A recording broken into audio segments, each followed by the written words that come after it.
네, 그러면 2주째 강의를 계속하겠습니다. 조금 아까 고객 요구사항 목록 작성에 대해서 얘기를 했죠. 자, 이제 고객 요구사항 목록이 완성이 되었으면 그 다음으로 이제 개념 설계를 이제 수행하는 겁니다. 그래서 이것은 이제 5장째 해당되는 겁니다. 교재 제 5장이니까 그 교재를 좀 다시 한번 읽어보세요. 그래서 개념 설계는 고객 요구사항 목록으로부터 이제 시작을 되는 거죠. 그래서 고객 요구사항 목록에 고객의 그 기능, 요구하는 기능과 제한 조건이 다 기술이 되어 있으니까 그것으로부터 시작을 하는데, 가장 중요한 거는 고객 요구사항 목록을 만족하는 다양한 설계대안들을 많이 만들어내는 게 가장 중요한 겁니다. 이거는 아마 생각을 못했었던 것일 수가 있어요. 왜냐하면 그냥 지금 아마 여러분들 자동 분류 설비에 대한 그 아이디어들이 어느 정도 머릿속에 지금 있을 겁니다. 그러면 그 희미한 아이디어를, 이미지를 좀 더 구체화시키면은 어떤 설계 대안이 나올 것이라고 생각하고, 그것이 개념 설계라고 생각할지 모르겠는데, 그렇게 하는 게 개념 설계가 아니고, 일단 한 팀에서 고객 요구사항 목록을 만족하는 설계 대안들을 많이 만들어내는 겁니다. 그것도 체계적으로. 이렇게. 그래서 어떻게 하면 그 체계적으로 설계 대안들을 많이 만들어낼 수 있는가? 그것이 바로 이 개념 설계의 요점인 것이죠. 그래서 일단 다양한 설계 대안 후보들을 만들어냈으면 여러 개의 설계 대안들 중에서 그걸 비교 분석해서 최적 설계 대안을 이제 만들고, 그것을 디자인 리뷰 1으로 발표하는 것이죠. 이건 회사에서도 디자인 리뷰 1 하면은 개념 설계안 평가, 발표 및 평가로 되어 있는 거거든요. 그러니까 그리고 기재설 강의에서 기재설의 설계 프로젝트에서 가장 중요한 단계입니다. 여기서 창의적인 것이 나올 수도 있고 하는 것이죠. 자, 그러면 그러면 체계적으로 설계 대안들을 우선 많이 만들어낼 수 있는 건지? 그러면 체계적이라는 말은 상당히 좀 애매한 말이에요. 시스템매틱. 이 시스템매틱, 이런 시스템이란 말이 상당히 애매한 말입니다. 어떻게 생각하면. 그래서 좀 정의를 해보면, 체계적인 해결이라 그러면은 큰 문제를 해결해야 되는 큰 문제를 작은 문제로 나누는 겁니다. 문제가 작아지면 거기에 따라서 해결책을 만드는 게 쉬워지기 때문에, 그래서 작은 문제를 나누고 작은 문제를 해결하는 해결책을 만들어서 각각의 작은 문제가 모여서 큰 문제가 되는 거니까, 각각의 작은 문제에 대한 해결책을 모두 통합해서 큰 문제에 대한 해결책을 만드는 것. 이것이 체계적인 해결이라고 하거든요. 그럼 체계적인 공학 설계, 체계적인 개념 설계라고 한다면, 공학 설계 문제는 이미 주어졌잖아요. 고객 요구사항 목록으로. 이걸 여러 개의 작은 설계 문제로 나눠서 작은 설계 문제를 해결하는 설계안을 만들고, 각 작은 설계 문제에 대한 설계안을 모두 통합해서 공학 설계 문제에 대한 최종적인 설계안을 만든다. 이거죠. 자동 분류 설비라는 설계 문제만 보더라도 그 설계 문제 속에 작은 설계 문제들이 이제 있는 거죠. 뭐 투입은 어떻게 할 건가, 분류는 어떻게 할 건가, 아주 중요한 작은 설계 문제들. 배출은 어떻게 할 건가, 이런 각각의 작은 설계 문제들로 나눠서 그 각각의 작은 설계 문제들에 대한 해결책을, 투입은 어떻게 할 건가, 투입에 대한 해결안, 분류에 대한 해결안, 배출에 대한 해결안, 세 개의 작은 설계 문제에 대한 해결안을 통합하면은 하나의 자동 분류 설비라는 큰 설계 문제의 설계 대안이 나오는 거죠. 이게 체계적인 공학 설계. 체계적인 개념 설계라고 할 수 있는 거예요. 자, 그러면 다양한 설계 대안을 많이 창안하기 위한 체계적인 방법론. 이거라는 거는 보면 고객 요구사항 목록 작성. 이게 이제 개념 설계 앞에서 얘기한 개념 설계의 플로우 차트를 좀 더 구체화시킨 겁니다. 구체화시킨 거예요. 개념 설계예요, 이게. 고객 요구사항 목록 작성에서부터 시작해서 디자인 리뷰 1으로 끝나는 거잖아요. 이게 개념 설계예요. 그 개념 설계를 좀 더 구체적으로 플로우 차트를 더 구체적으로 만든 겁니다. 알겠죠? 자, 그래서 고객 요구사항 목록이 작성해서 고객 요구사항 목록으로부터 핵심적인 설계 문제를 추출한다. 이게 1단계예요. 설계 문제 추출이에요. 조금 이따가 하나하나 살펴봅시다. 기능 구조도를 작성해요. 이 기능 구조도 작성해서 중요한 건 전체 기능을 세부 기능으로 분해하는 겁니다. 어떻게? 체계적인 그 방법론에 맞아떨어지는 거죠. 전체 기능을 세부 기능으로 분해한다. 그래서 각 세부 기능별로 문제를 작은 문제로 나눈 거죠. 작은 문제가 된 거죠. 각 세부 기능별로 그 기능을 구현할 수 있는 동작 원리를 찾는다. 그 다음에 각 세부 기능별로 동작 원리를 선택을 해요. 이제 각 세부 기능별로 동작 원리들을 찾았잖아요. 그러면 세부 기능별로 동작 원리들을 하나를 이제 선택하는 거예요. 조금 이따 다시 한번 예를 들어줄게요. 세부 기능별로 동작 원리를 선택을 해서 그것들을 조합해서 하나의 설계 대안을 만드는 거예요. 무슨 말인지 모르겠으면 조금만 기다려보세요. 좀 이따가 이해가 나오니까. 그래서 위의 조합의 방법을 응용해서 많은 설계 대안을 창안한다. 오케이? 이렇게 해서 체계적으로 많은 설계 대안을 만드는 거예요. 조금 이따 예를 한번 들어봅시다. 아직 이해를 잘 못할지 모르겠어요. 그래서 고객 요구사항 목록 기준으로 설계 대안을 비교 분석해서 평가한다. 최적 설계 대안을 선정한다. 디자인 리뷰 1을 실시한다. 자, 좀 더 구체적인 예를 들어봅시다. 자, 일단 설계 문제 추출부터 1단계는 고객 요구사항 목록의 요구 기능 및 제한 조건들 중에서 가장 핵심적인 것만 남기고, 두 번째는 정성적인 문장으로 바꿔서 이러한 문장을 결합하고 단순화해서 설계 문제를 추출하는 겁니다. 설계 대안을 암시하는 문장이 없도록. 물론 이 설계 대안을 고객 요구사항 목록에 설계 대안을 암시하는 게 안 들어가 있으면 이제 이런 걱정은 없겠죠. 자, 설계 문제 추출. 연료계를 보면 고객 요구사항 목록이 여러분들 여기 보면은 아까 5장이 있지 않았습니까? 여기서부터 설계 문제 추출해 보면 연속적으로 변하는 액체를 측정을 해서 이것을 원격에 있는 리모트 사이트에 있는 것에 디스플레이한다. 그리고 제한 조건은 리퀴드는 사이즈가 크기가 정해져 있지 않은 컨테이너에 들어있다. 뭐 이런 크게 요구 기능과 제한 조건으로 나눌 수 있겠죠. 자, 근데 이거는 아까 얘기한 1단계, 2단계, 3단계로 나눠서 나온 건 아니죠. 그냥 최종적인 추출된 설계 문제만 얘기했을 뿐이고. 자, 이거는 거미골퍼 로봇의 고객 요구사항 목록이 쭉 있었는데, 이거를 이제 1단계를 나눈다면은, 1단계는 뭐라 그랬죠? 핵심적인 요구 기능과 제한 조건들만 남기니까, 이거를, 요구사항 목록에 있는 거 다 지우고서, 필요 없는 건 지우고, 핵심적인 것만 남겨두면 이 정도가 남겠죠.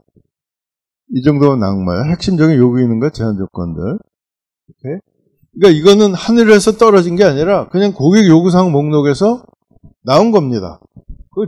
필요 없는 건 지워서 핵심적인 것만 남겨서 나온 거예요. 별도로 만든 게 아닙니다. 이걸 좀 조심해서 해야 돼요. 이게 백지에서 나온 게 아니라 고객 요구사항 목록에서 다음 단계로 진행돼서 나온 결과예요. 알았죠? 백지에서 나오는 게 아닙니다. 이러면 안 되는 거예요. 그 다음에 2단계 정성적인 문장으로 바꾼다. 그러면 1단계에서 나온 거를 가지고 정성적인 문장으로 1단계에서 다시 더 추리는 거예요. 1단계에서 추출이라는 게 설계 문제 추출이라는 게 추출이라는 게 짜내는 거죠. 기름을 짜듯이 추출을 한 거니까 핵심적인 고객 요구사항, 요구 기능과 제한 조건을, 숫자, 정량적인 건 이제 다 필요 없고, 정량적인 숫자는 다 필요 없고, 핵심적인, 요구 기능과 제한 조건을 빼내면은 이게 결국 아주 핵심적인 기능이 나오는 거죠. 세부 기능이라고 할 수 있는 거죠, 이게.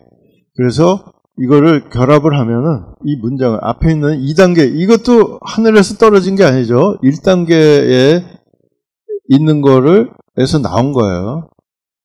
그러니까 용어가 뭐 앞에 있는 용어하고 뒤에 있는 용어를 바꿔도 안 되는 겁니다. 그냥 고스란히 인수받아야 돼요. 여러분들도 이제 자동 분류 설비에 대한 고객 요구사항 목록을 작성을 이제 하고 그거를 가지고 이와 같이 설계 문제 추출을 해보세요. 그래서 정석기 문장을 결합하면은 평면에서 꼴통을 잡아서 보관한 상태에서 조향 및 전후 이동하고 하는 게 나와요. 이건 여기서 나온 거, 이걸 종합한 겁니다. 이 기능들을 순서적으로 이어서 하나의 패러그래프로 만든 거예요. 하늘에서 떨어진 게 아닙니다. 자, 또 하나를 한번, 신개념 PCB 라우터. PCB 라우터라는 거는 여러분들, 뭐 잘 모르겠지만, 이 휴대폰을 보면, 이 휴대폰 안에 보면은, 그 PCB 기판, 메인 기판이 하나 있어요. 거기에 이제 반도체들이 다 메모리란 이런 CPU들이 달리는 PCB가 있습니다. 이것들을 어떻게 만드냐면, 이게 이제 옛날 휴대폰의 한 장에 들어가는 메인 PCB예요. 뭐 지금 갤럭시 뭐 이런 거 다 더 이게 정교화됐겠지만, 근데 이거를 한 장 한 장을 하나씩 만드는 게 아니고, 이같이 뭐 4개 또는 5개 뭐 몇 개를 이렇게 하나로 해서 여기에 이제 그 반도체들을 막 달고 이렇게 붙이고, 서피스 마운팅이라고 그러는데 붙이고 납땜도 하고 해서 이렇게 오면은 이 PCB 라우터를 통해서 요거를 다 떼어내야 됩니다. 하나, 둘, 셋, 4개를 낱장을 떼어내야 될 거 아니에요? 요 떼어내는 기능을 하는 게 PCB 라우터입니다. 그래서 이렇게 하나씩 떼어내는 거죠. 이 떼어내려면 여기 브릿지가 있는데 여기 브릿지들이 있어요. 이 브릿지들을 제거를 하면 됩니다. 잘라내면 툭 떨어지죠. 어렸을 때 이런 조립 완구가 있었잖아요. 딱딱 그 브릿지를 제거하면은 메인 알맹이가 부품이 떨어지는. 그거 똑같습니다. 이걸 제거하는 거예요. 브릿지를 제거해서 낱장으로 분류하는 거예요. 그런데 이거를 이제 보통은 이 브릿지를 밀링 기계 가지고 이제 작은 엔드밀 가지고 이거를 절삭을 해서 떼어내는 거였죠. PCB 라우터에서 일종의 공작 기계라고 볼 수 있는 거죠. 고속으로. 근데 이걸 하다 보니까 이제 분진이 많이 나오는 거예요. 가루가. 그래서 옛날에 나보고 한번 이 신개념 PCB 라우터를 좀 개발해달라. 첫 번째는 분진 제로. 분진이 나오면 안 된다. 그러니까, 가공을 해서는 안 되겠죠. 일단, 분진 제로. 그 다음에 셋업 변경 1분 이내. 셋업 변경이라는 거는 이제 이 PCB가, 이게 이제 기종이 바뀌면 다른 PCB가 이제 들어오는데, 다른 PCB가 들어오더라도 뭐 프로그램 바꾸고 뭐 하고 하는 시간을 1분 이내에 할 수 있게 해달라. 그 다음에 PCB 낱장 분리는 3초 이내에. 분진 제로라고 해서 느리면 안 된다. 낱장 3초 이내에 여전히 해야 된다. 이런 개념이었어요.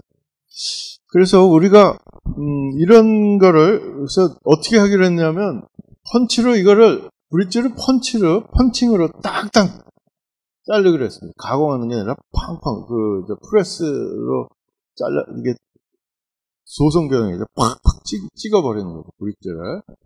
그런 거를 하고 그 다음에 빠르게 하기 위해서 이 프레스가 움직일 수는 없으니까 공작 기계는 스핀들이 움직이지만 이거는 한 자리에서 팡팡 펀치를 하니까 어떻게 해야 되느냐 하면 오히려 이거를 움직여줘야 되는 거야. 브릿지를 재서 이 PCB 브릿지를 이걸 갖다 대야 되는 거예요. 이렇게 돌아가면서 그렇겠죠.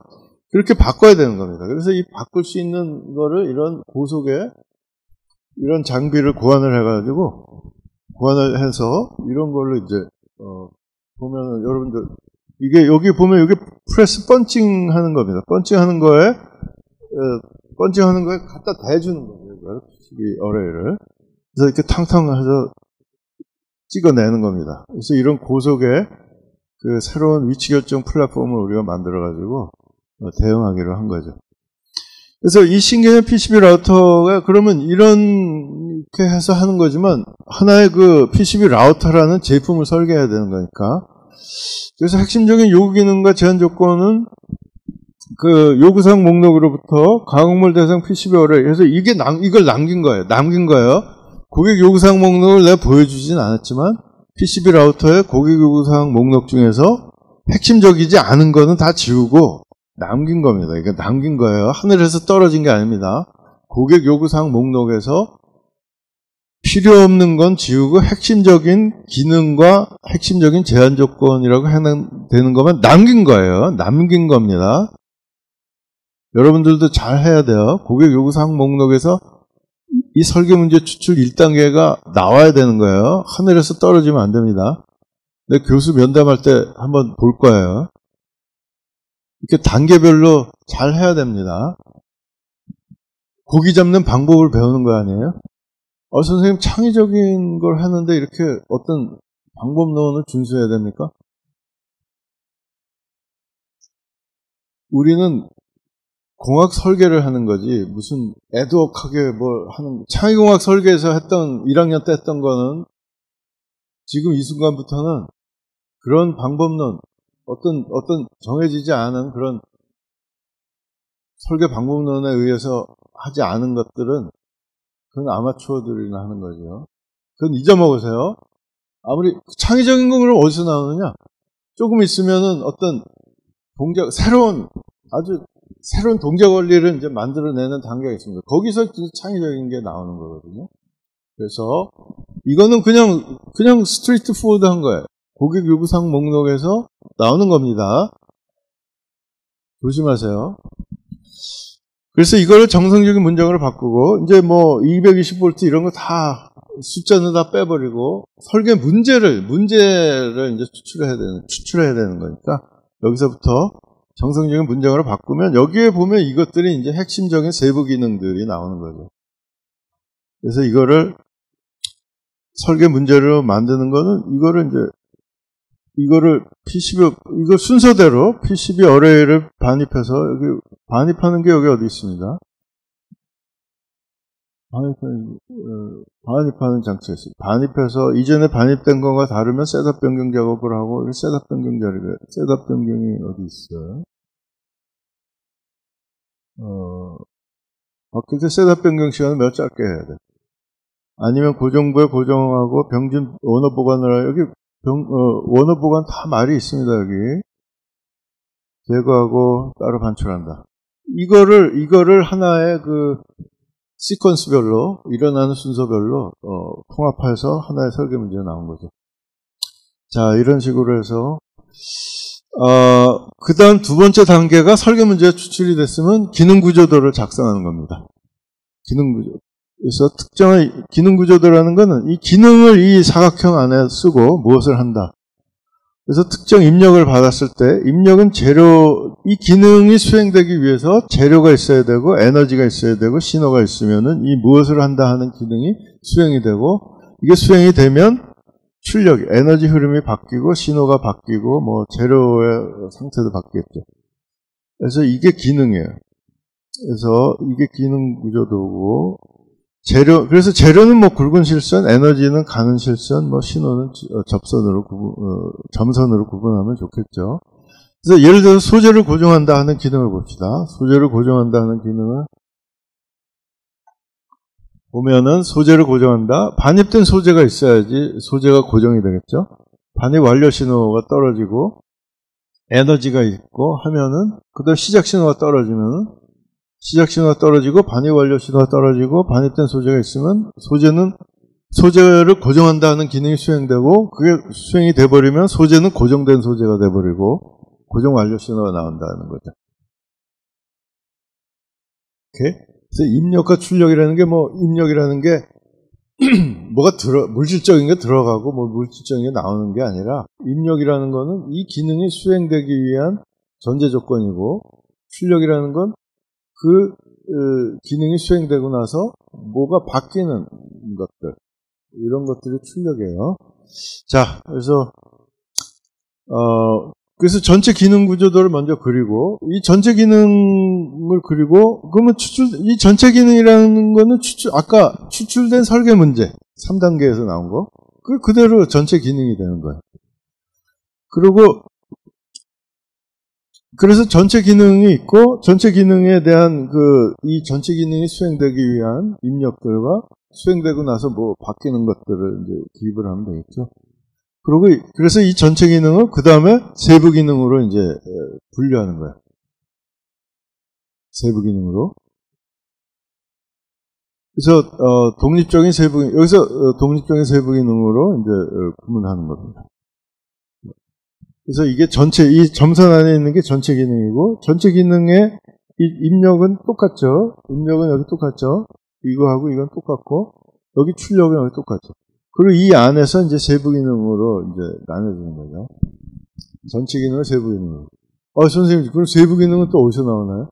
여러분들 설계 문제 추출할 때 2단계에 거기 세부 기능이 다 나와 있는 겁니다. 2단계. 이 세부 기능은 여기 다 나와 있어요. 다시 뒤로 돌아가 보면 좀 복잡하지만 미안하지만 이건 이미 다 한 겁니다. 여기 정성률의 문장을 바꾼다. 이게 다 세부 기능인 거예요. 이거를 통합해서 전체 기능으로 만든 거죠. 그러니까 너무 걱정할 필요가 없습니다.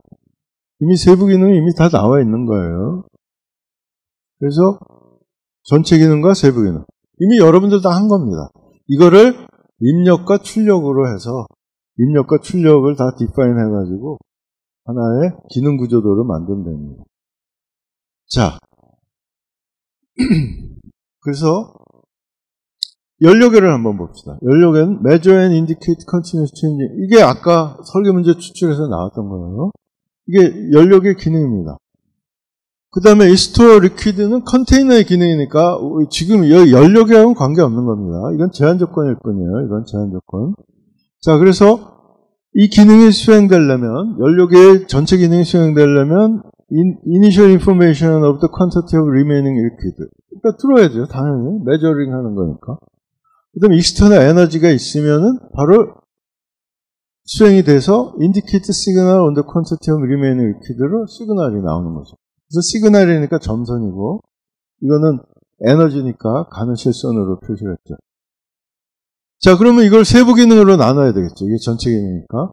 세부 기능은, 여러분, 이게 설계 문제 추출 1단계, 2단계, 3단계를 내가 설명 안 했기 때문에 이 세부 기능은,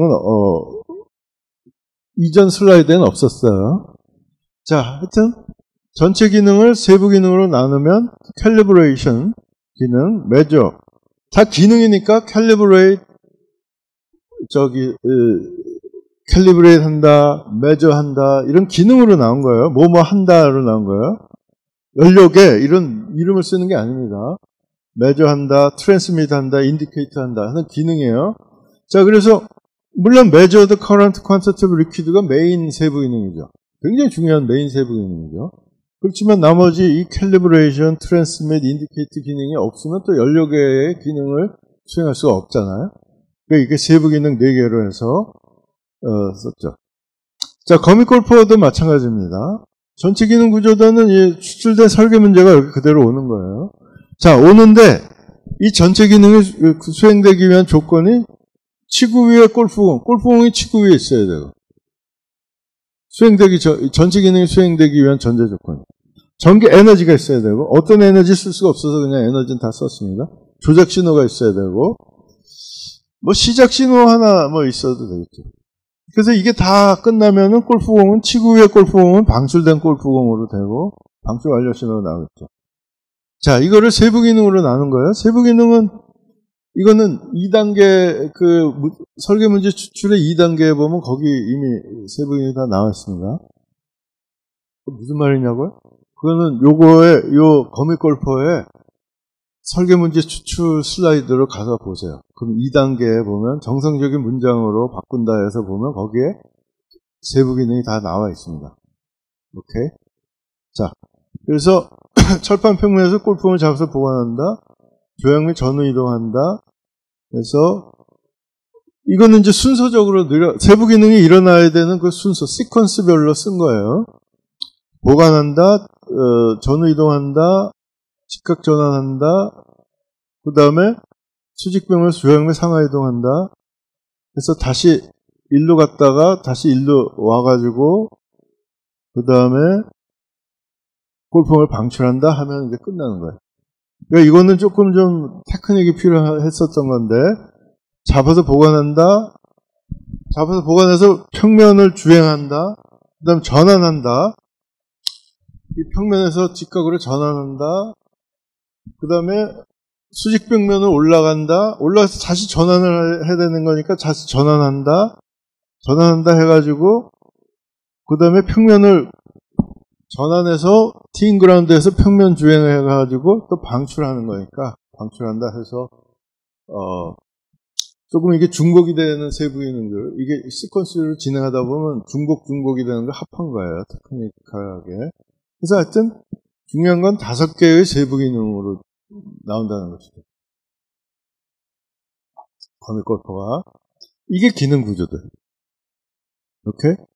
자, PCB 라우터도 보면 문제 추출한 거를 그대로 여기다 하고, 반입된 PCB 어레이가 반입 준비되고, 전기 에너지가 있고, 제어 신호가 떨어지면은 이 전체 기능이 수행이 되고, 전체 기능이 수행이 되면 PCB 낱장들이 나오고, 분진도 나오고, 반출 완료시 나오는 거죠.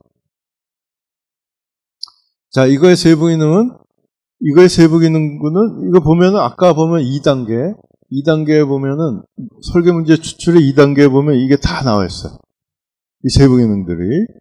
그래서 이 순서대로 이제 이루어지면은, PCB, 라우터가 전체 기능이 수행이 되는 거죠.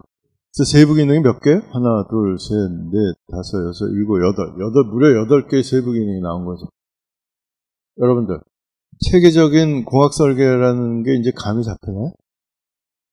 PCB 라우터라는 전체 설계 문제를 한 방에 해결하는 만들 수가 없으니까 전체 기능을 이렇게 세부 기능으로 나눠서 각각의 세부 기능만 놓고 이제 해결책을 만든다는 거예요. 그 다음 단계입니다.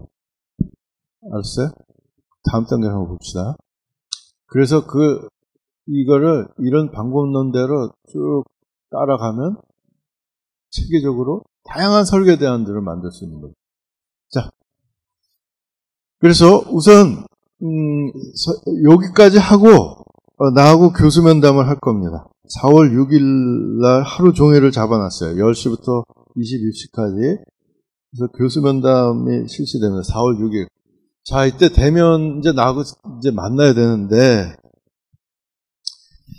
모르겠어요. 지금 3주까지는 유튜브 강의를 해야 될지도 모르겠습니다. 내가 지금 준비를 하고 있었거든요. 근데 4월 6일은 이제 나하고 만나야 돼요. 이 설계라는 게 여러분들 어떻게 원격으로 할 수 있겠어요?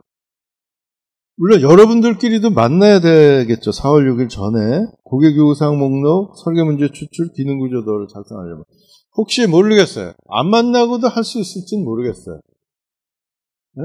여러분들은 젊은 세대니까 온라인으로라도 얼마든지 화상으로 해서라도 채팅으로 회의를 할 수 있으리라고 생각이 됩니다. 그러니까 그래서 기능 구조도까지는 작성할 수 있을 거라고 생각이 돼요. 채팅을 통해서라도.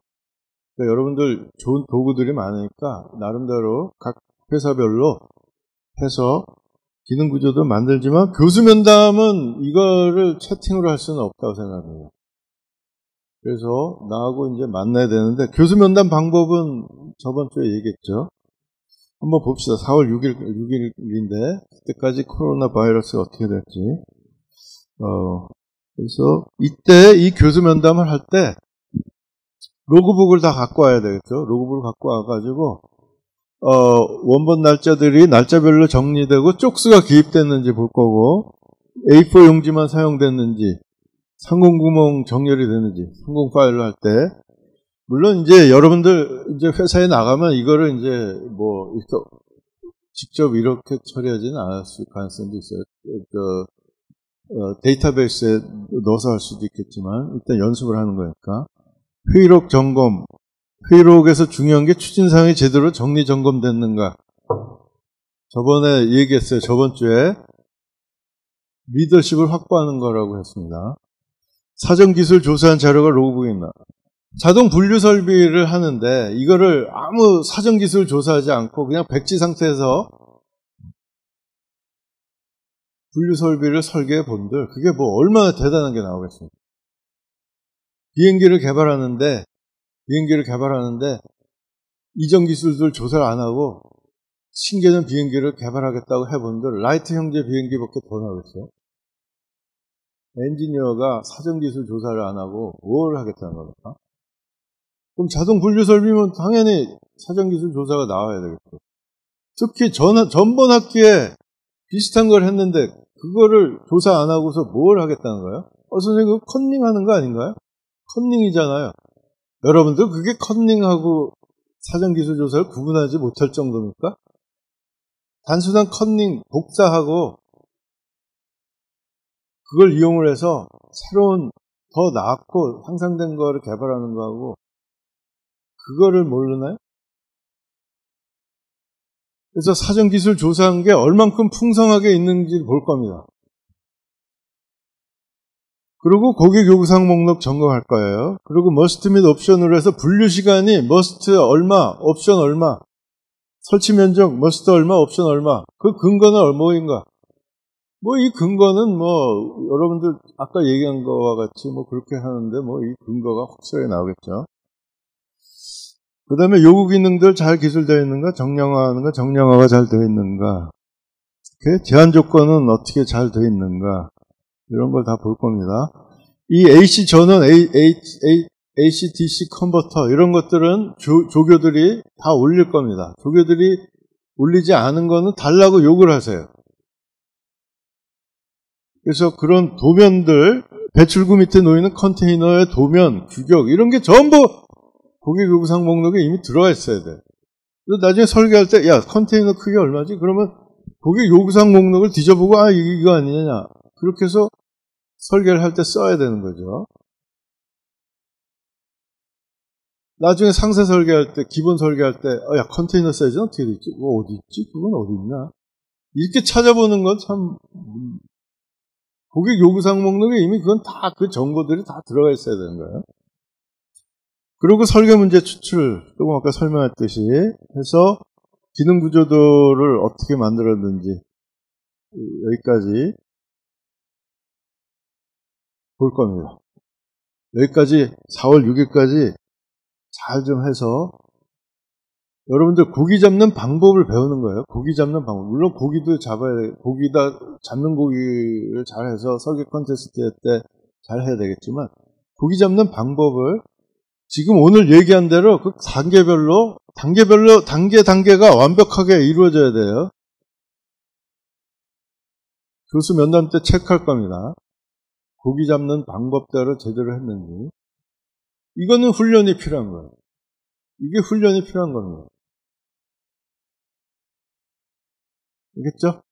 자, 그 다음에,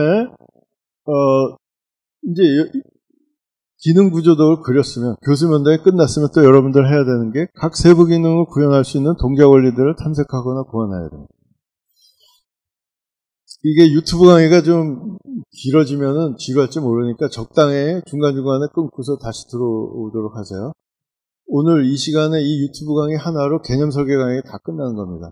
자, 각 세부 기능을 구현할 수 있는 동작 원리들을 이제 탐색하거나 구현한다. 이제 작은 문제로 세부 기능, 큰 전체 기능보다는 그거를 세부 기능이라는 작은 문제로 쪼갰으니까 그 각각의 세부 기능을 구현할 수 있는 동작 원리, 해결책을 찾는 거예요. 체계적인 그 공학 설계의 하나입니다. 세부 기능, 예를 들어서 세부 기능, 철판 평면에서 골프공을 잡아서 보관한다. 이것을 구현할 수 있는 동작 원리들은 이런 게 있어요. 집게를 오밀어서 잡는다. 흡착판으로 빨아들인다. 컨테이너에 담고 문을 닫는다. 컨테이너를 아래로부터 올려 담는다. 조이고 씌우고 조인다. 여러 가지가 있죠. 여러 가지가 있어요. 이걸 한 팀에서 여러 가지 이 동작 원리들을 뭐 브레인스토밍을 통하든지 이전 기술 조사도 뭐 이전 기술을 참고해야 되겠지만, 그래서 동작 원리들을 만드는 거예요. 한 팀에서. 오케이? 자, 동작 원리들을 광범위하게 빠짐없이 도출해야 돼. 이때. 이게 가장. 예를 들어서 철판 수직 벽면을 조향 및 상하 이동한다 해서 이 여러 개의 동작 원리들이 나올 수 있는데, 여러 가지 수직 벽면을 이제 올라가는 거예요. 뭐 여러 가지가 있습니다. 조금 있다가 이해가 나올 거예요. 그런데 자석 바퀴로 굴러서 올라간다라는 것도 하나의, 자석 바퀴로 굴러서 올라간다. 이것도 수직벽면 수직벽면 뭐 자벌레처럼 올라간다. 뭐 여러 가지 아이디어가 나올 수 있죠. 캐터필러식으로 올라간다라든지 마그네틱 밴드로. 그런데 뭐 자석 바퀴로 굴러서 올라간다라는 것을 탐색하지 못했다면은 이 영구 자석 바퀴를 이용해서 올라가는 로봇은 절대 고안하지 못했겠죠. 그렇죠.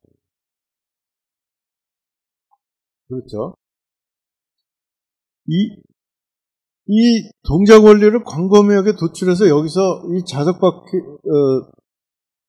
바퀴로 굴러서 올라간다를 15팀 중에서 이 자석 바퀴로 굴러서 올라간다라는 동작 원리를 탐색한 팀 딱 한 팀이 있었습니다. 한 팀이.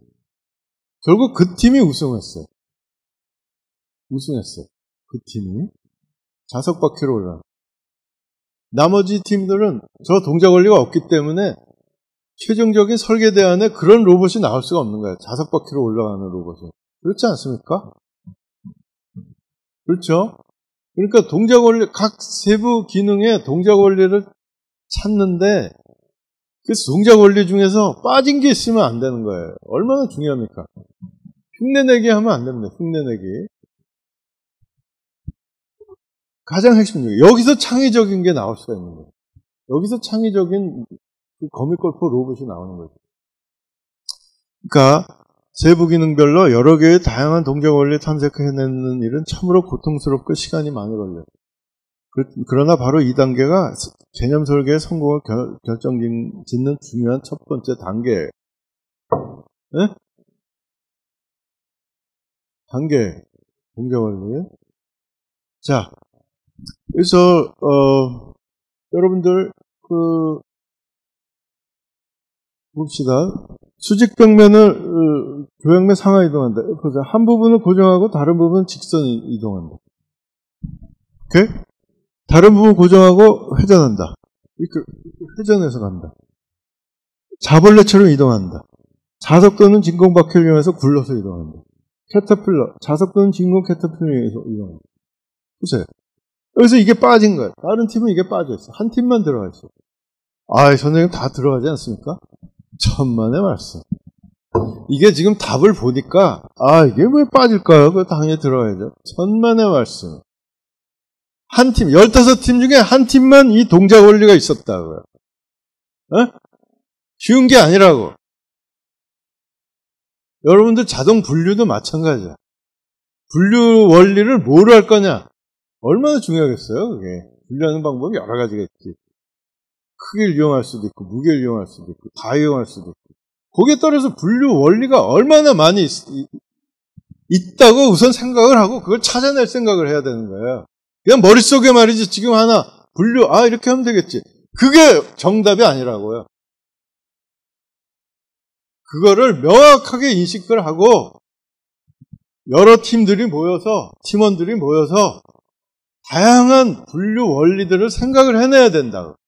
그래서 솔직히 전번 학기에 우승한 팀보다 더 굉장한 분류 원리를 만들어낼 수도 있는 거죠, 여러분들이. 그거를 미싱하면은 그냥 끝나버리는 거죠. 뭐. 당연한 거 아니겠어요? 그게 바로 고기 잡는 방법이라고. 쉬운 게 아니에요. 이 세상 일이 쉬운 게 없어요. 그냥 장난으로 하지 말라고요. 이게 장난이 아니야, 설계는. 이런 데서 이런 게 빠지면은 그냥 끝장나는 게 설계. 그래서 그런 것들을 좀 잘, 명심해서 좀 잘 해야 됩니다. 그래서 이제 동작 원리 탐색표를 만드는 거예요. 그래서 각각의 세부 기능에 대해서 잡아서 보관한다. 각각의 세부 기능에 대해서 동작 원리들을 만들어내서 하나하나 뭐 굉장히 다양한, 뭐 여기 5가지만 있지만 한 팀에서, 여러분은 한 팀에서 뭐 10개까지 브레인스토밍이니까 뭐 10개까지 황당한 아이디어도 있겠지만 이제 브레인스토밍이라는 황당한 아이디어 중에서 이제 추려내야 되는 거죠. 추려내야 되는 거예요. 그래서 5개만 추려낸 거예요. 이건 디스커션을 해야지. 5개를, 뭘 5개로 선택할 건가? 그거는 치열하게 각각의 동작 원리들에서 장단점 토의해가지고 추려내야 되는 거죠. 브레인스토밍이라고 뭐 황당한 아이디어만 나열하고 끝나면 안 되는 거예요. 비판을 금지다? 그거는 아이디어가 나오고 연상할 때, 그때 비판 금지인 거지. 이미 추려냈으면 그 다음에는 5개를 추려내는 거는 비판을 하고 장단점 뭐 토의를 해서 추려내는 거예요. 브레인스토밍의 끝은 그렇게 되는 겁니다. 자, 꼴통을 방출한다. 교양 및 이동한다. 이렇게 돼 있어요.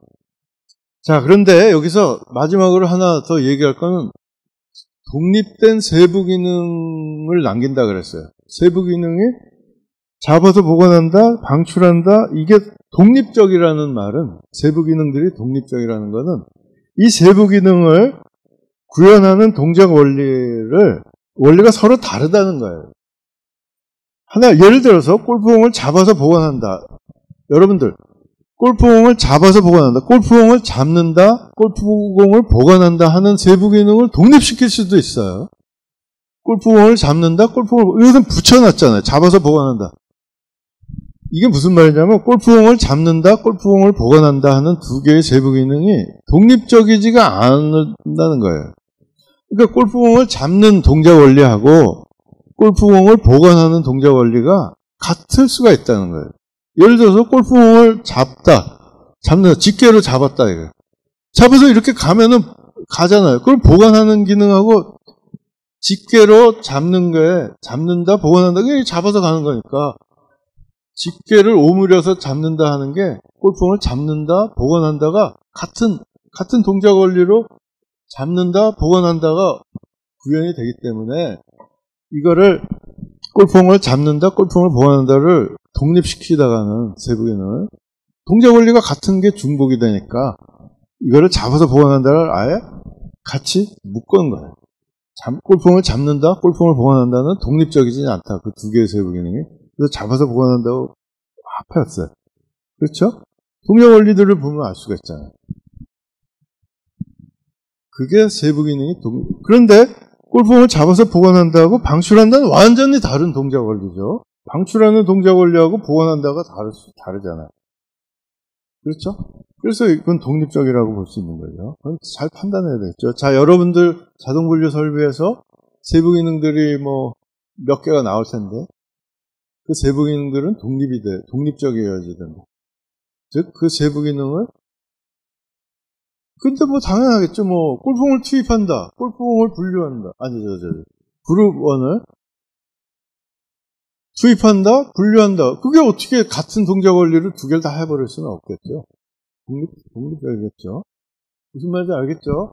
뭐 자동 분류 설비는 워낙 간단하기 때문에 뭐 큰 논란이 없겠지만 앞으로 굉장한 뭐 큰 제품을 설계한다 보면은 이런 논란이 있어요. 어떤 거, 세부 기능이 독립이냐 아니냐. 잘 판단하기 바라겠어요. 자, 그래서 동작 원리 탐색표를 만들어 가지고, 그러면 여기 세부 기능하고 동작 원리들을 뭐 A4 한 장에다가 뭐 할 수 있겠죠.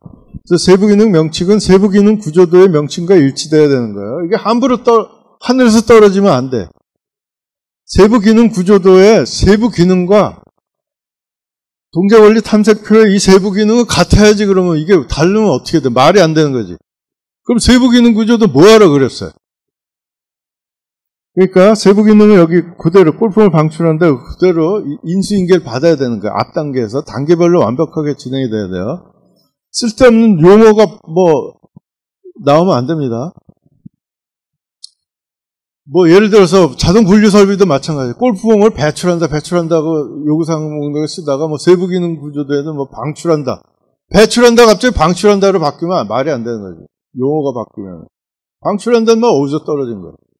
중간에 말을 바꾸면 안 돼요. 말 만들면 안 되고 용어 하나를 만들었으면 그대로 저걸 해야 됩니다. 인수인계를 받아야 돼요. 각 단계별로. 자, 그래서 이렇게 A4 한 장에 이제 종합이 되겠죠. 그게 동작원리 탐색표예요.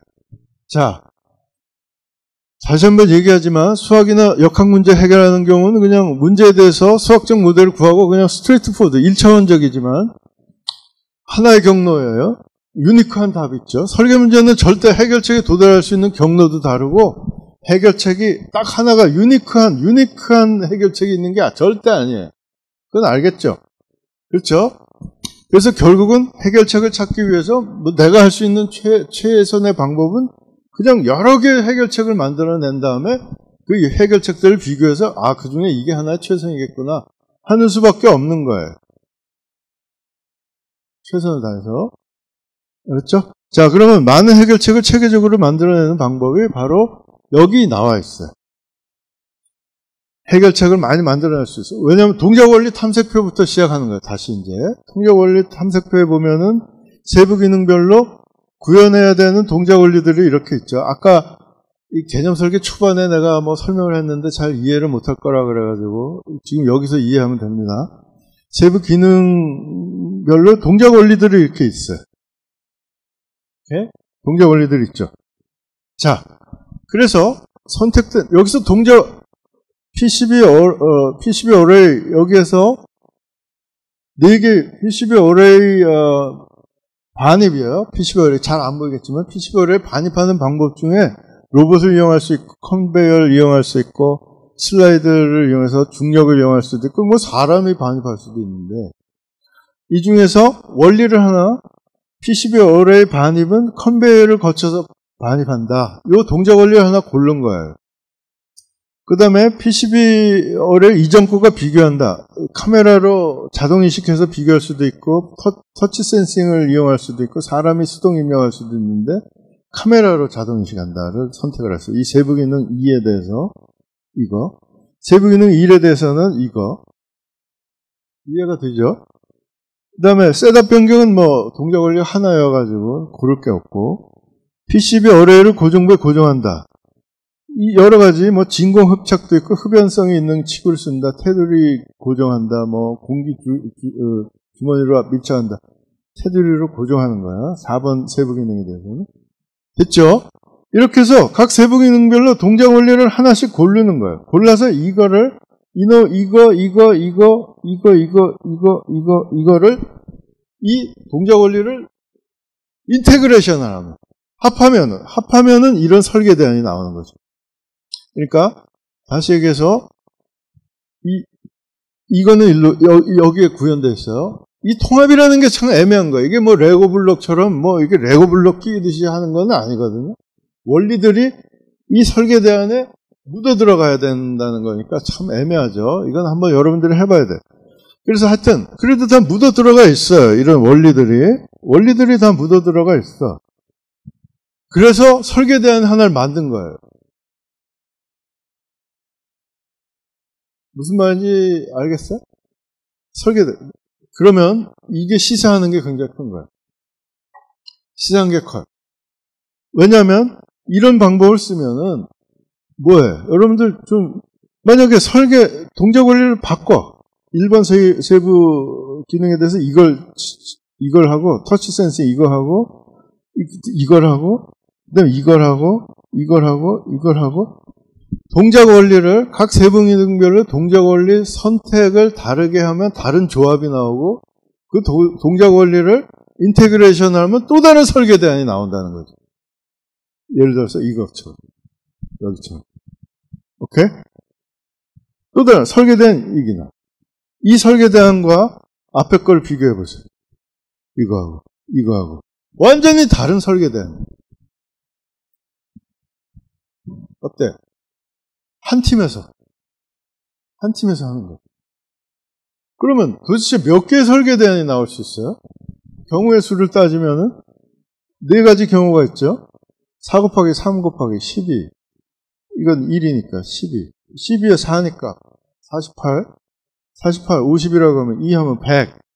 100이면은 100에 또 4가지 경우가 있으니까 400까지. 400까지에 4수를 하면 4, 46. 1600개. 1600개의 설계대안이 나올 수 있는 거예요. 조합의 원리를 따지면. 한 팀에서. 물론 1600개까지 다 할 필요는 없겠죠. 1600개 중에서 비교해보면 굉장히 비슷한 것들도 많겠죠. 그렇지만 1600개는 못 만들더라도 굉장히 달라 보이는 설계대안을 8개, 10개는 만들 수가 있겠죠. 동작 원리 조합을 잘한다면.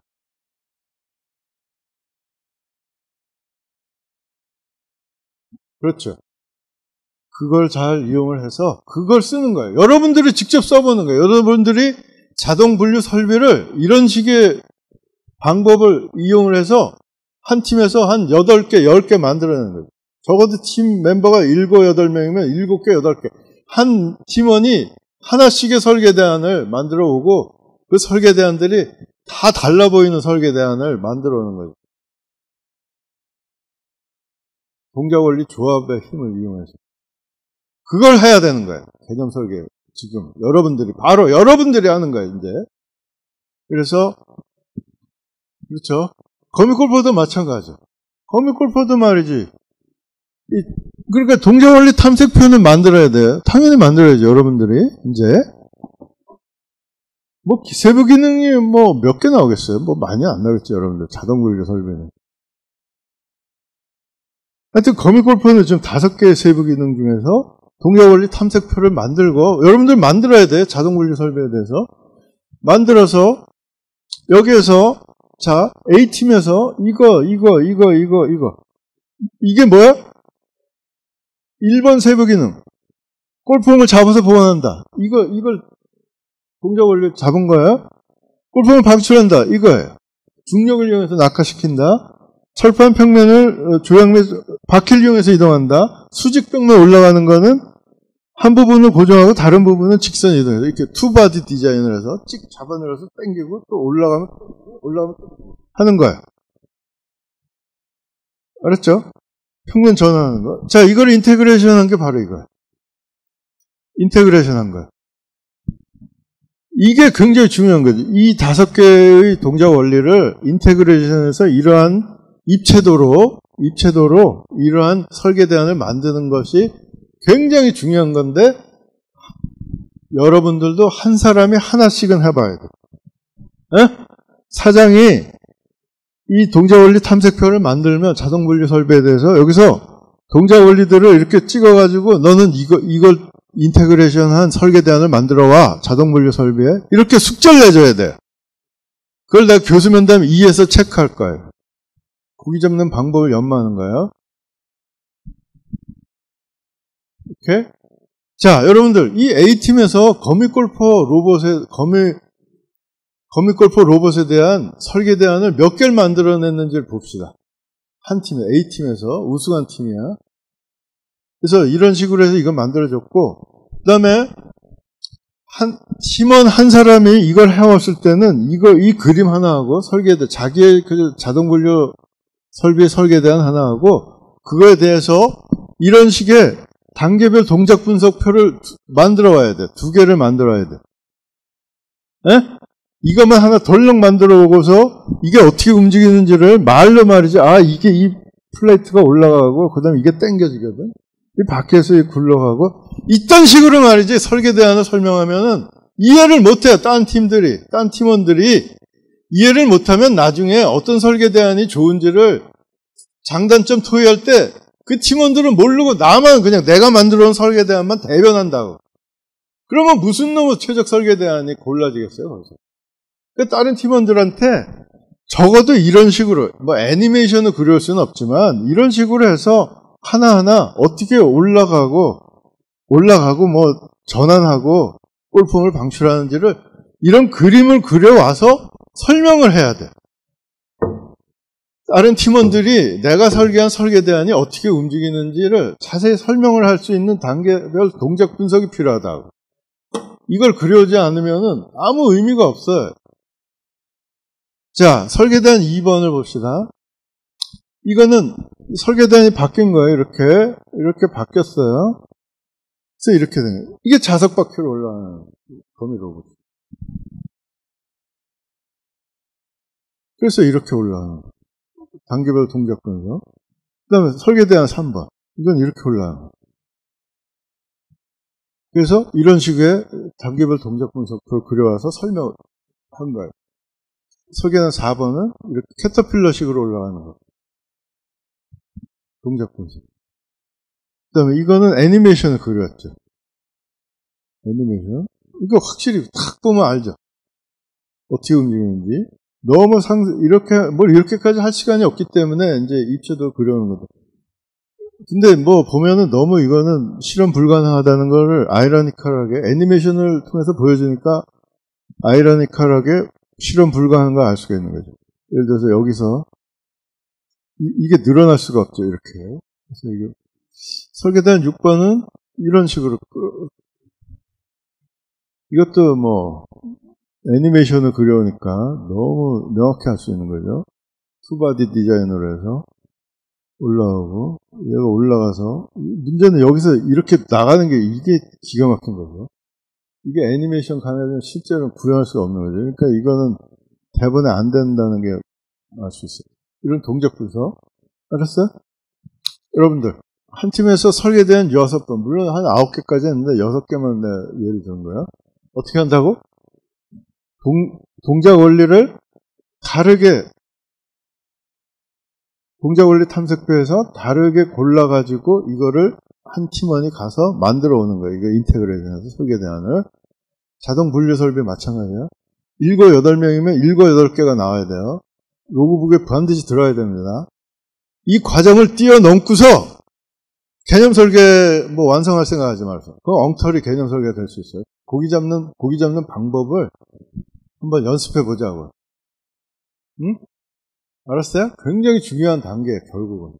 이 최적 설계 대안이 뭐가 결정되느냐가 바로 이 개념 설계의 결론인데, 이거 벌써 설계 프로젝트의 성공을 좌지우지하는 거예요. 개념 설계안이 잘못된 거를 아무리 구체화시켜봐야 그건 제대로 된 그 월등한 성능의 그런 분류 설계가 나올 수가 없거든요. 여기에서 창의적인 설계 구조가 나오는 것이고, 창의적인 게. 창의적인 건 어디서 나왔어요? 결국 동작 원리, 어떤 동작 원리를 썼는가 나온 거죠. 알았죠? 자, 또 하나는 이건 2003년도에 처음에 시작했던 건데, 이것도 한번 보시죠. 시작! 고! 하고! 오케이.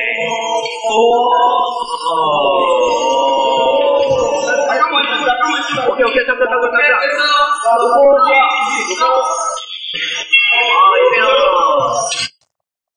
너무 시끄러워서 미안합니다.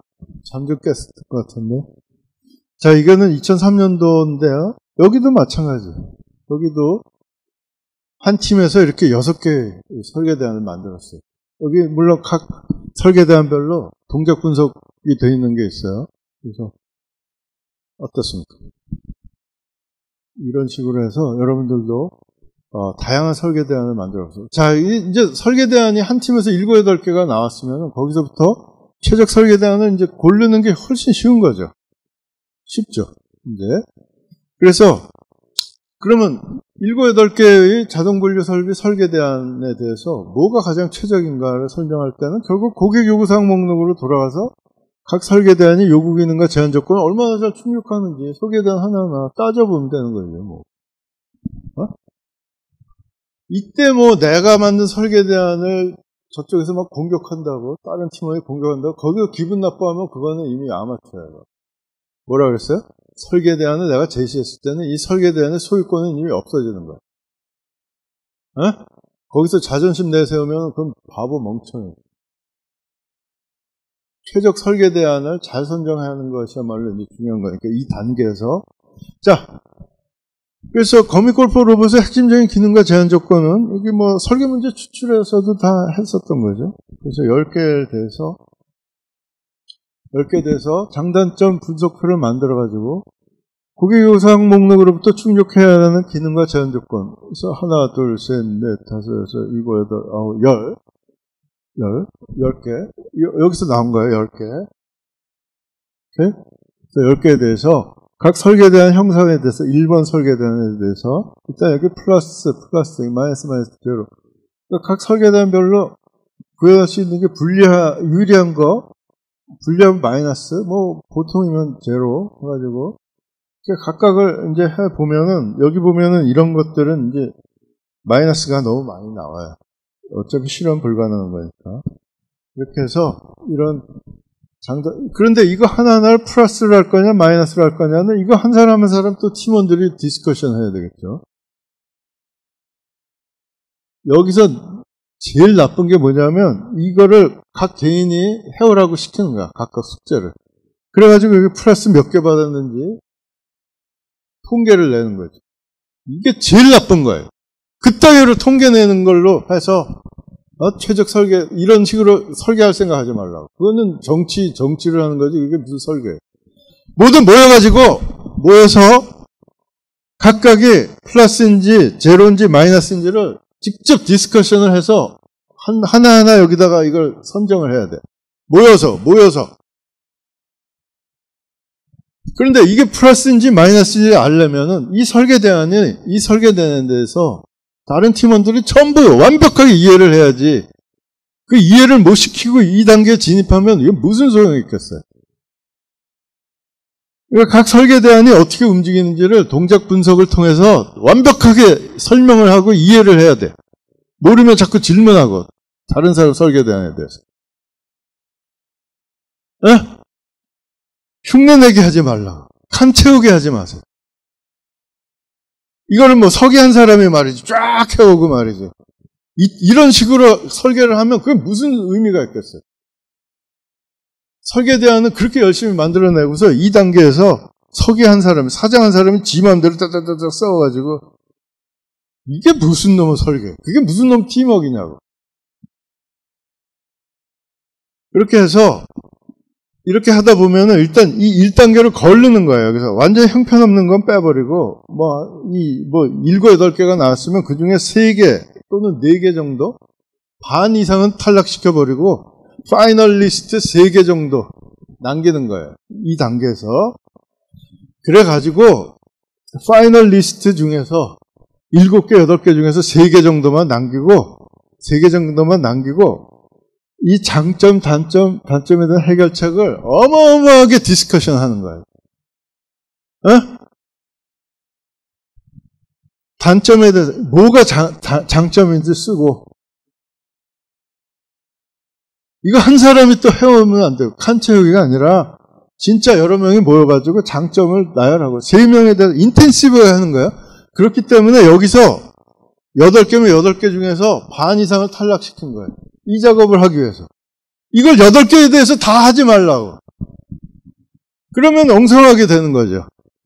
그러지 말고 한 3개 정도, 이건 4개도 너무 많고 3개 정도만 해서 장점과 단점을 이제 또 디스커션을 하는 거예요. 그래서 단점이 나오면은 이거에 대해서 단점에 대한 해결책을 이거를 열심히 생각하는 거예요. 그러니까 단점에 대한 해결책을 다 쓰는 거예요. 1대1로. 매핑 시켜가지고. 그럼 단점에 대한 해결책을 제시하면은 이 단점은 희석이 되니까 이 장점과 이 해결책을 보면은 2단계에서 3개 중에서 파이널리스트 3개 중에서 어느 게 가장 최적인 건가가 이미 결정이 돼야 되는 거예요. 다들 컨센서스가 이루어져야 된다고 여기서. 그 정도로 이거를 어마어마하게 자세히 하는 거예요. 이것도 지금 너무 충분하지가 않아. 예를 들면, 한 설계대안에 대해서 A4 한 장으로 쓴다든지. 아주 그냥 인텐시브에 하는 거야. 하나에 대해서 한 2-3시간이 걸릴지라도, 그냥 이 하나의 설계대안에서 장점 계속 나열하고, 단점 쓰고 단점에 대한 해결책이 뭔지 그거 한 2-3시간도 부족할지도 모르죠. 한 설계대안에 대해서. 근데 그거를 8개를 다 남겨놓고 그걸 다 한다고? 그건 말이 안 되니까 다 대충 하겠죠. 그러니까 파이널리스트 다시 한번 이것도 고기 잡는 방법이에요. 8개면 8개에서 추려가지고 한 3개만 남기고 3개만 남겨서 3개에 대해서 장단점 토의를 해서 이 단계에서 최적 설계대안이 이미 결정이 돼야 돼. 네? 그러면 개념 설계 끝나는 거야. 알았죠? 알았지? 단점에 대해서 해결책 다 제시하는 거예요. 오케이? 됐죠? 그리고 이거 최종 평가표 작성하는 거 그냥 앞에 있는 거를 베리파이 하는 거야, 숫자로. 아, 진짜 열심히 해봤더니 역시 자석 바퀴로 올라가는 게 월등한 점수를 얻었구나. 그냥 검증하는 거지. 이거를 가지고 또 여기서 이 숫자 가지고. 여러분들 미스터 트롯이라고 어제 끝났어요? 그거 평가하는 거, 점수를 모아가지고 점수를 내가지고 선정한다. 이런 게 아니라고, 설계는. 이 점수에 의존할 생각하지 마요. 내가 이걸 하면서 얼마나 화났던 거는 이 표를 말이지, 7명한테 다 나눠주고서 이 표를 작성을 해오라는 거예요. 작성을 해가지고 그걸 통계를 내가지고 점수를 내가지고 이게 점수가 많으니까 이게 최적 설계대안입니다. 그게 오디션 프로그램이 아니라 이거. 이거는 팀 내에서 말이지, 팀 내에서 최적 설계대안을 만드는 일인데 무슨 오디션 프로그램처럼 말이지 통계를 낸다고?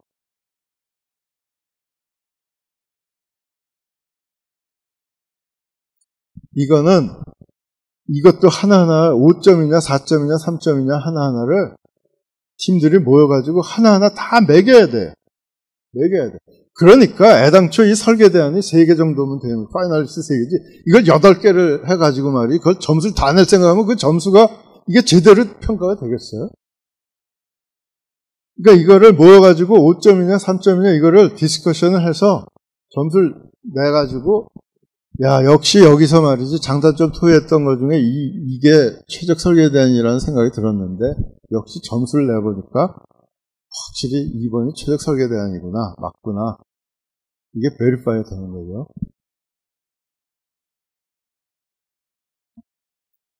자, 그래서 이렇게 해서 개념 설계 끝나는 거예요. 그래서 교수면담 2가 또 계획되어 있는데 교수면담 2는 6주째 4월 20일 날 역시 10시부터 내 밤 9시까지 시간을 배워놨어요. 그래서 거기서 최적 설계에 대한 선정하고 한 걸 내가 나하고 교수면담을 통해서 베리파이 한 다음에 그 주 6주째 24일 금요일 날 디자인 리뷰 1으로 해서 개념 설계를 발표하는 겁니다. 여기서 일단 발표된 개념 설계안은 뒤에서 고칠 수 없어요. 설계된 2보다는 1이 나은 것 같은데요. 나중에 디자인 리뷰 1에서 설계된 2를 최적이라고 해서 하면서 바꾸면 실격이에요. 그런 식으로 설계대안, 그러니까 디자인 리뷰 1 최적 설계대안을 완전을 기해서 최선을 다해서 그걸 확정을 해야 되는 거지, 엉터리로 하면 안 되는 거예요. 다 단계별로 완벽하게 넘어가야 돼요. 그런 고기 잡는 방법을 좀 한번 잘 연마해 보세요. 알았죠? 그래서 월요일 날 세부 기능에 대한 동작 원리 탐색한 결과 점검할 것이고, 세부 기능별로 동작 원리 충분히 많이 탐색되었나 볼 것이고요. 동작 원리 탐색표에 조합할 동작 원리 표시에서 각 사원에게 주고, 각 사원은 주어진 조합에 대해서 설계에 대한 만들어보는 훈련을 했는지 로그북을 통해서 내가 확인할 것이고, 동작 원리 조합에 의해서 도출된 설계대안을 점검한 건데 설계대안의 완성도는 얼마고. 이게 참 애매한 건데 여러분들 입체도를 그려가지고 CAD로 그리라는 게 아니에요.